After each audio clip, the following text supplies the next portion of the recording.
Ukrainian authorities have blocked access to Kuna, the country's first crypto exchange, operational since 2014. Kuna, Ukraine's oldest crypto exchange, shut down just days after authorities quietly blocked access to its platform without offering any explanation. The news came from Kuna's founder and CEO, Michael Chobanian, who said in Telegram posts that he wasn't informed by authorities and only found out about the ban when users started reporting the issue. The restriction follows an order issued by Ukraine's State Service of Special Communications and Information Protection. The order directs Ukrainians' internet service providers to block access to Kuna's domain as well as its subdomains. The directive cites a decision by the Shevchenkivsky District Court of Kyiv and a request from Ukraine's Bureau of Economic Security, though it doesn't specify what the case against Kuna is about. The order states that the restriction will remain in effect until martial law in Ukraine is lifted. Founded in 2014, Kuna became one of Ukraine's well-known platforms to trade cryptocurrencies like Bitcoin and Ethereum. Over the years, it played a key role in facilitating crypto adoption in the country.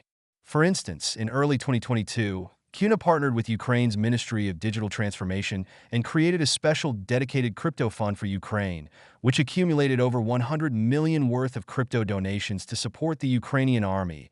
In a Telegram post on January 24th, Chobanian said that most internet providers in Ukraine had already enforced the block. What we know for now, most providers have already complied with the CISIP requirement, which means it's only a matter of time before the remaining telecom operators follow suit.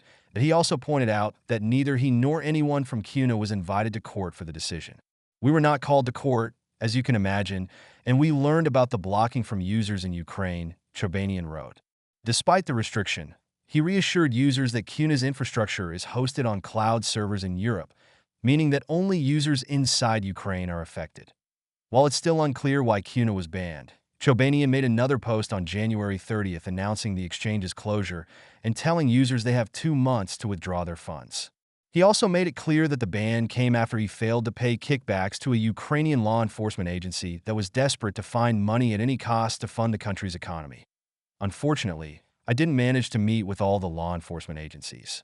I'm familiar with all the law enforcement officers in Ukraine, except for the Economic Security Bureau of Ukraine.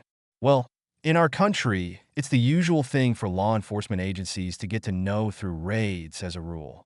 But since I'm not in Ukraine, and it's extremely difficult to raid a virtual thing, that's why they blocked the domain."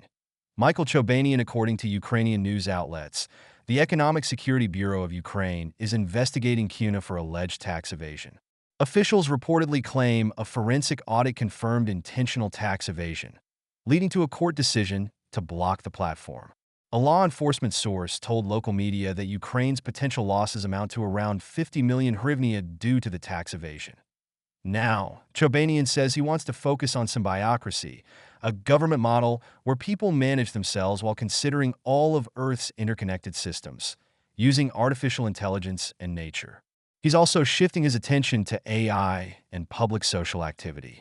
Because of this change in priorities, he announced that as of January 30th, Kuna has shut down all of its commercial operations.